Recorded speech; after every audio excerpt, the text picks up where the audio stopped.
Signals of movement are emerging around possible peace negotiations between Russia and Ukraine. US President Donald Trump, Ukrainian leaders and American diplomats all suggested that discussions in recent days may have yielded new momentum. US President Donald Trump has hinted that progress could be underway in Russia-Ukraine peace talks. In a post on Truth Social, Trump wrote, "Is it really possible that big progress is being made in peace talks between Russia and Ukraine? Don't believe it until you see it, but something good just may be happening. God bless America." His remarks came after US Secretary of State Marco Rubio said tremendous progress had been made during negotiations between US and Ukrainian delegations in Geneva.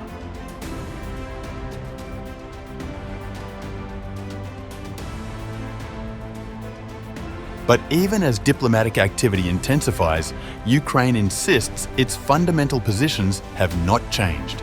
Ukraine's Speaker of Parliament, Ruslan Stefanchuk, told the Crimea Platform Summit in Sweden that Kyiv's non-negotiable red lines remain.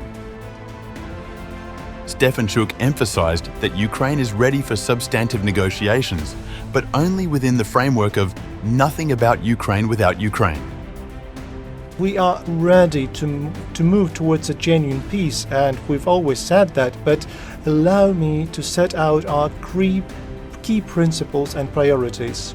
You know that from the very first day of the war, Ukraine has been striving for a peace that respects our independence, sovereignty, and our dignity.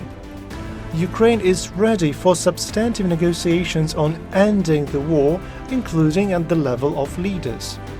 At the same time, we must designate the Ukrainian red lines, which no one has the right to cross, neither physically, nor legally, nor morally. No legal recognition of the Russian occupation of Ukrainian territories. No restrictions on Ukraine's defense forces. No veto on Ukraine's right to choose its future alliances. Any genuine peace process must be based on a very clear principle: nothing about Ukraine without Ukraine, and nothing about Europe without Europe. Besides, Ukraine's membership in the European Union and NATO must also be elements of both Ukraine's security guarantees and the peace plan. Swedish Foreign Minister Maria Malmer Stenergard echoed Kyiv's stance and insisted that borders cannot be changed by force. She reaffirmed that Sweden and the EU will not recognize Russia's claim over any occupied Ukrainian territory. Meanwhile, discussions in Geneva between US and Ukrainian officials appear to have produced tangible adjustments to the controversial US peace plan. Reuters reported that a joint statement released by both Washington and Kyiv described the negotiations as highly productive. The discussions marked significant progress in aligning positions and defining clear next steps. According to the statement shared by Ukrainian negotiator Andriy Yermak, both sides also agreed that the peace framework has been updated and revised in a way that it must fully respect Ukraine's sovereignty. Final decisions will be made by President Trump and President Zelensky, with further consultations to continue in the coming days.